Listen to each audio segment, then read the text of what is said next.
সিরাজ-উদ-দৌলা ও British India কোম্পানির সম্পর্ক। পলাশীর যুদ্ধ। আলীবর্দীর উত্তরাধিকারী হিসেবে সিরাজ-উদ-দৌলার ক্ষমতা লাভ অনেককেই অসন্তুষ্ট করে।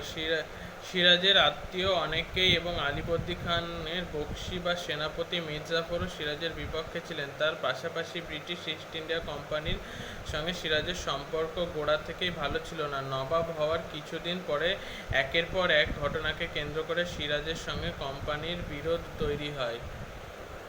শেষ পর্যন্ত নবাবের সেনাবাহিনী কলকাতার কাশিমবাজারের ব্রিটিশ কুঠি আক্রমণ করে। 1556 খ্রিস্টাব্দে 20 জুন নবাব বাহিনী ব্রিটিশদের হারিয়ে কলকাতা দখল করে। রজার ড্রেক ও তার সহযোগীরা কলকাতার দক্ষিণে ফলতায় পালিয়ে যান। কলকাতা দখল করে সিরাজ তার নাম দেন আলীনগর।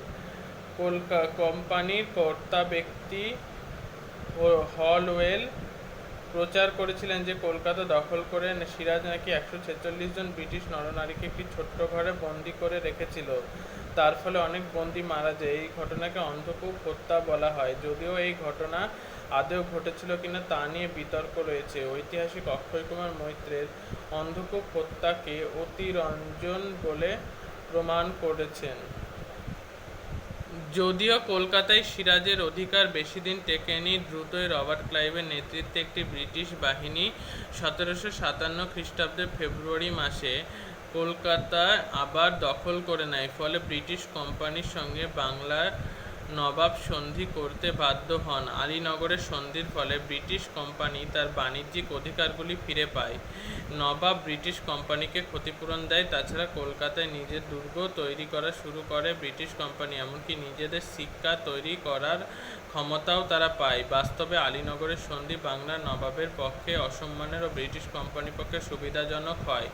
ক্রমেই ব্রিটিশ কোম্পানির সিরাজ বিরোধী অবস্থান স্পষ্ট হয়ে উঠতে থাকে। 1757 খ্রিস্টাব্দে গোড়ার দিকে সিরাজ-উদ-দৌলার সঙ্গে বিভিন্ন পক্ষের বিবাদ স্পষ্ট হয়েছিল। 1757 খ্রিস্টাব্দের 23 জুন পলাশীর যুদ্ধে ব্রিটিশ কোম্পানির বাহিনী নবাবের বাহিনীকে হারিয়ে দেয়। মীর জাফর সেই যুদ্ধে মূলত নিষ্ক্রিয় ভূমিকা পালন করেছিল।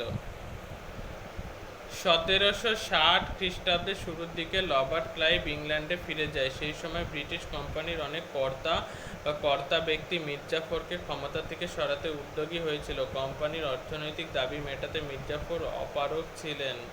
ফলে 1760 খ্রিস্টাব্দের অক্টোবর মাসে মীর জাফরকে সরিয়ে তার জামাই মীর কাসিমকে কোম্পানির বাংলার নবাবের পদে বহাল করেন।